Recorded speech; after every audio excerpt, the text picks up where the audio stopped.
అందరికీ నమస్కారం. ఛానల్లోకి స్వాగతం అండి. బ్రహ్మం గారి కాలజ్ఞానం ప్రకారం ఈ నెల వస్తున్నటువంటి అంటే ఆగస్టు 4 ఆదివారం రోజు అమావాస్య తర్వాత నుంచి కుంభరాశి వారికి ఖచ్చితంగా 5 ఒళ్ళు గగుర్లు పొరిచేటువంటి సంఘటనలు చోటు చేసుకోబోతున్నాయి. అంటే ఆ విశేషాలేంటి, అలాగే వీరికి ఎటువంటి శుభ ఫలితాలు ఉండబోతున్నాయి, ఈ యొక్క అమావాస్య తర్వాత నుంచి ఈ యొక్క కుంభరాశి వారికి శుభ ఫలితాలు ఏ విధంగా ఉండబోతున్నాయో ఇప్పుడు ఈ వీడియోలో తెలుసుకుందాం. దానికంటే ముందు ఇప్పటి వరకు మా ఛానల్ ని మీరు సబ్స్క్రైబ్ చేసుకోకపోయినట్లయితే వెంటనే సబ్స్క్రైబ్ చేసుకుని పక్కనే ఉన్న బెల్ ఐకాన్ ను ట్యాప్ చేయడం మాత్రం అస్సలు మర్చిపోవద్దు. ఇక వీడియోలోకి వెళ్ళినట్లయితే కుంభరాశి వారు రాశి చక్రంలో 11వ రాశి. ఈ రాశి వారికి అధిపతిగా శనిగ్రహుడు, అలాగే వీరి యొక్క గురుగ్రహంలో మార్పుల కారణంగా వీరి యొక్క గోచార ఫలితాలు అగమ్య గోచరంగా మారబోతున్నాయి. అమావాస్య తర్వాత నుంచి వీరికి షాకుల బిద్దుల షాకులు తగులుతాయి అనడంలో ఎలాంటి సందేహం లేదు. ఉదాహరణకు మీకు ఎటువంటి ఇబ్బంది లేకపోయినా సరే ఉన్నట్టుండి అనారోగ్య పాలవడం, లేదా మీ యొక్క ఆర్థిక సమస్యలు భారీగా ఉండడం,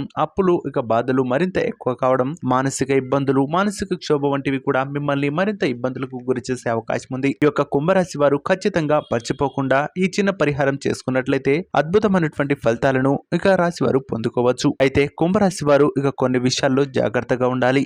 ముఖ్యంగా మీరు తీసుకున్నటువంటి కొన్ని నిర్ణయాల వల్ల మీకు శత్రువులు ఎక్కువగా పెరిగే అవకాశం ఉంది. ఉదాహరణకు మీ యొక్క బంధువులతో మీరు గొడవలు పెట్టుకోవడం వల్ల వారు కూడా మీకు శత్రువులుగా మారి లేనిపోని ఇబ్బందులకు గురి చేయడం, లేదా మిమ్మల్ని ఎప్పటి నుంచో ఉన్నటువంటి నెగటివ్ థాట్స్ తో మరింత మానసికంగా కుంగదీసేటువంటి పరిస్థితులు ఏర్పడబోతున్నాయి. కాబట్టి మీ యొక్క కుటుంబ సభ్యులైనా ఎవరైనా సరే కొన్ని విషయాల్లో జాగ్రత్తగా ఉండండి. మీ యొక్క అంతర్గత వ్యవహారాలు, భార్యాభర్తల మధ్య గొడవలు ఏమున్నా సరే మీ యొక్క ఇంట్లోనే సర్ది చెప్పుకునే ప్రయత్నాలు చేయండి. అయితే అమావాస్య తర్వాత నుంచి బ్రహ్మం గారి కాలజ్ఞానం ప్రకారం ఈ రాశి వారికి ఓ అదృష్టం రాబోతుంది. అంటే మీరు ప్రేమించిన అమ్మాయిని పెళ్లి చేసుకోవడం గాని, లేదా మీకు సంబంధించినటువంటి ఓ భారీ శుభవార్త మీరు వినే అవకాశాలు ఈ యొక్క కుంభరాశి వారికి ఉండబోతుంది. అలాగే కుంభరాశి వారు ఎవరైతే ఉన్నారో అమావాస్య తర్వాత నుంచి వీరికి చిన్నపాటి ప్రమాదం తప్పే అవకాశం ఉంది. అయితే ఈ యొక్క ప్రమాదం నుంచి పూర్తిగా తప్పించుకోవాలి అంటే దగ్గరలో ఉన్నటువంటి శివాలయానికి వెళ్లి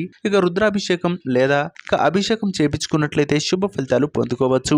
అలాగే సిరి సంపదల కోసం మీరు అమావాస్య తర్వాతి రోజు అంటే 5వ తారీఖు శ్రావణ మాసం స్టార్టింగ్ లో మీరు మర్చిపోకుండా ఖచ్చితంగా ఈ యొక్క అమ్మవారి టెంపుల్ కి వెళ్లి ఉప్పు దీపాన్ని గాని లేదా నెయ్యి దీపాన్ని గాని వెలిగించినట్లయితే శుభ ఫలితాలు పొందుకునే అవకాశం ఈ రాశి వారికి అద్భుతంగా ఉంటుంది.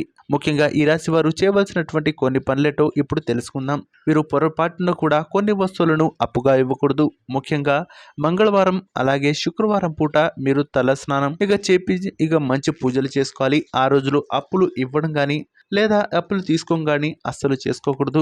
అలా చేసుకున్నట్లయితే మీరు జీవితాంతం అప్పుల బాధల్లోనే మునిగి తెలియ అవకాశం ఈ రాశి వారికి ఉండబోతుంది. కాబట్టి ఎట్టి పరిస్థితుల్లోనూ ఈ విషయాల్లో జాగ్రత్తగా ఉండండి. అలాగే కొన్ని వస్తువులను అస్సలు ఇవ్వకూడదు. ఈ యొక్క ఆషాఢ అమావాస్య రోజుతో పాటు మీరు మంగళవారం పూట అలాగే శుక్రవారం పూట గోర్లు తీయడం గాని, లేదా మీరు ఉప్పును అప్పుగా ఇవ్వడం లేదా పసుపును అప్పుగా ఇవ్వడం మాత్రం అస్సలు చేయకూడదు. దీనివల్ల మీ ఇంట్లో ఉన్నటువంటి ధనం మొత్తం తిరిగి రానట్టుగా వెళ్ళిపోతుంది.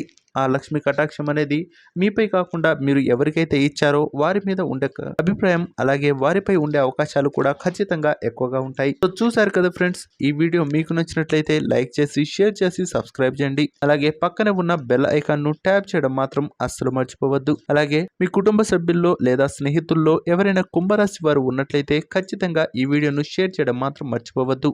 శుభమస్తు. నమస్కారం.